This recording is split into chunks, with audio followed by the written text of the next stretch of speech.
What's good, peeps? Thanks as always for passing by the channel. Much appreciated. Hit that subscribe button if you guys are new. All right, let's spend a few minutes talking about Luis Ortiz, right? The people's choice to replace Jarrell Miller to fight Anthony Joshua.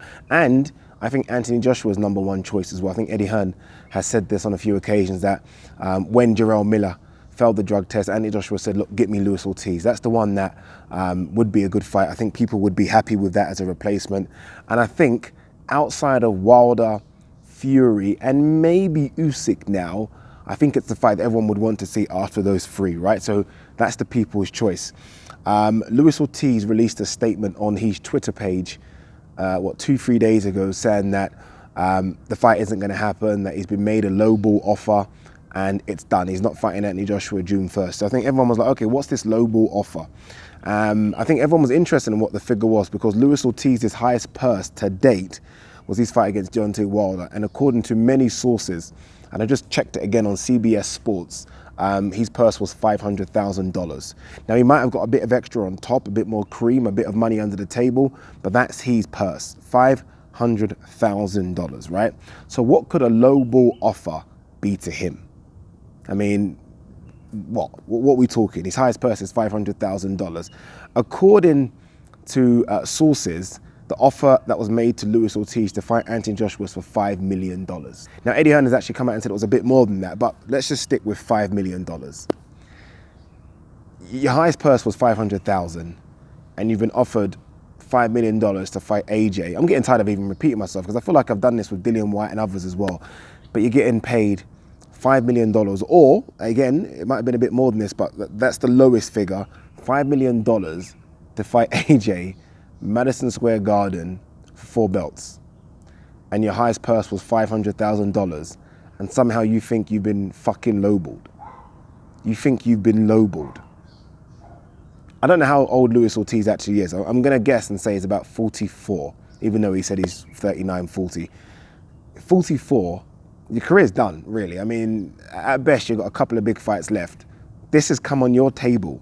This has come on your table, and it's an offer for $5 million, and you're turning it down because you think you've been lowballed.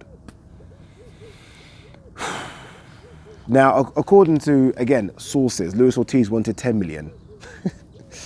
You can't make it up. You actually can't make it up. Your highest purse was $500,000, and all of a sudden you think you're worth 10. You think you're worth 10 because you've done what? I'm a big Luis Ortiz fan, but what have you done?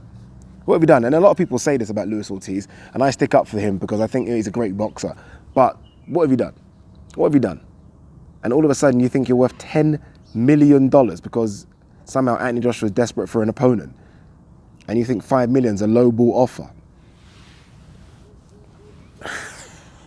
Boxers are just, heavyweight boxers right now are just, it's almost becoming a bit disgraceful. It's almost becoming a bit disgraceful. At this stage, it's like, you know what, just give it to Michael Hunter or Andy Ruiz, right? They're not going to go crazy and ask for silly money. They just want an opportunity to fight AJ and to become a world champion, right? And you know what? With that opportunity might come $3 or $4 million, which is huge money. Huge fucking money. Huge money. And all of a sudden, guys are out there asking for 10 and 15 and 20 and 50 and 100. What? How can a lowball offer be $5 million? How can a lowball offer be 10 times more than you've ever earned?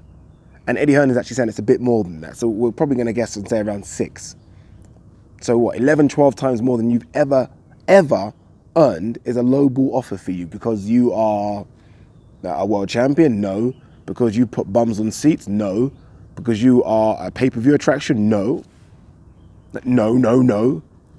I don't know. I don't know if this is a duck on Luis Ortiz's side. I don't know, again, if he's been kind of blackballed by PBC and Al Heyman not to take the fight, because I don't see how he wouldn't take this opportunity, right? I mean, he fought Deontay Wilder, a fight he was begging for $500,000, a career high payday.